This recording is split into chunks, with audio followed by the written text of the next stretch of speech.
Hi, എൻ്റെ എല്ലാ കൂട്ടുകാർക്കും ഹായ്. ഞാൻ ഒരു ഞൊട്ടിപ്പന നിങ്ങൾക്ക് കണ്ടിട്ടുണ്ടോ? ഇതാണ് ഞൊട്ടിപ്പന എന്ന് പറയുന്ന സാധനം. ഇത് നമുക്കിത് കണ്ടില്ല, ഞൊട്ടിപ്പന. ഇത് തോട്ടിയായിട്ട് ഉപയോഗിക്കാം കേട്ടോ. തോട്ടിയായിട്ട് ഉപയോഗിച്ചത് ഞാനിപ്പോൾ ഇത് തോട്ടി വെട്ടാൻ വേണ്ടിയിട്ട് വന്നതാണേ.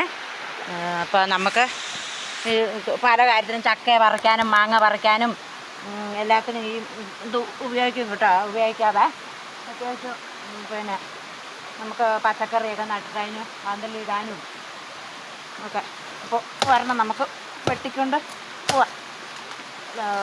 ഇത് നമുക്ക് ഇതിനൊരു കുറച്ച് ഓലയൊക്കെ ഉണ്ട് കേട്ടോ. അതൊക്കെ ഒന്ന് ചീന്തി കളഞ്ഞ് നല്ല തോട്ടിയായിരുന്നു.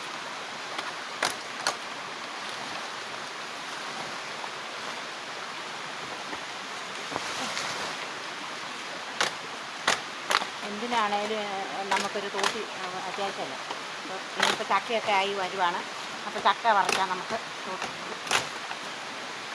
ഇത് ഇങ്ങനത്തെ ഈ ചെറിയ തോടിൻ്റെ ഒക്കെ അരിക്കൂടെ ഉണ്ട്.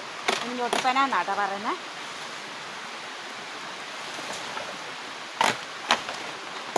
ഇതിൻ്റെ ഈർക്കിളി ഉണ്ടല്ലോ, ഇത് പിന്നെ നമുക്ക് ചൂലുണ്ടാക്കാനും നല്ലതാണ്. നല്ല സൂപ്പറാണ്. ഇതിൻ്റെ നല്ല കട്ടിയുള്ളത് കൊണ്ട് പെട്ടെന്നൊന്നും തേങ്ങും പോകില്ല. ഇവിടെ ഞങ്ങളൊക്കെ ഇങ്ങനത്തെ ഇത് വെട്ടിയിട്ട് ഇങ്ങനെ ചൂലൊക്കെ ഉണ്ടാക്കും. കുറേ നാളത്തേക്ക് നിന്നോളും, തേയുമില്ല. മറ്റേ തെങ്ങിൻ്റെ ഈർക്കിളി പോലെയല്ല ഇത്.